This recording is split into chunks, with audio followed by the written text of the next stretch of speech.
Hungarian history. We just learned about the myth of where, like, who their ancestors were. It's called roughly translated, the miracle stag, sort of.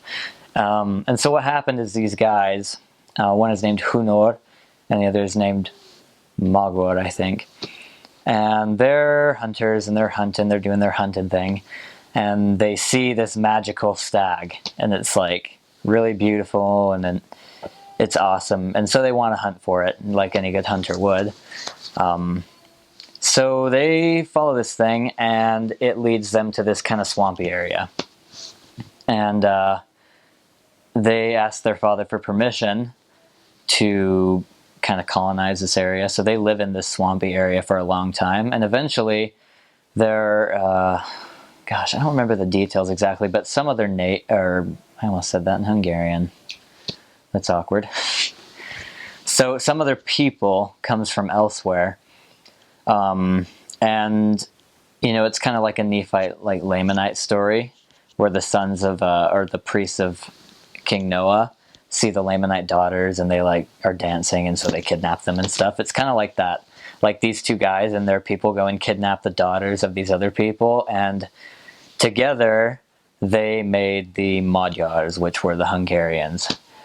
And eventually those people, you know, they became the Hungarian people, and they kind of wandered. This was somewhere in Armenia, somewhere, kind of by the Black Sea.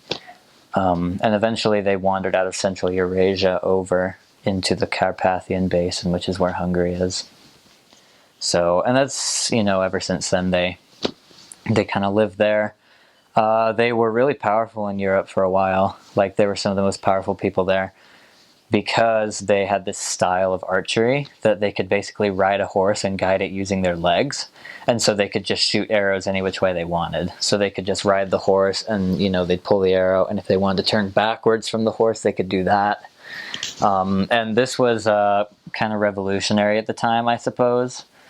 Like, apparently the other people in Europe couldn't do that for some reason.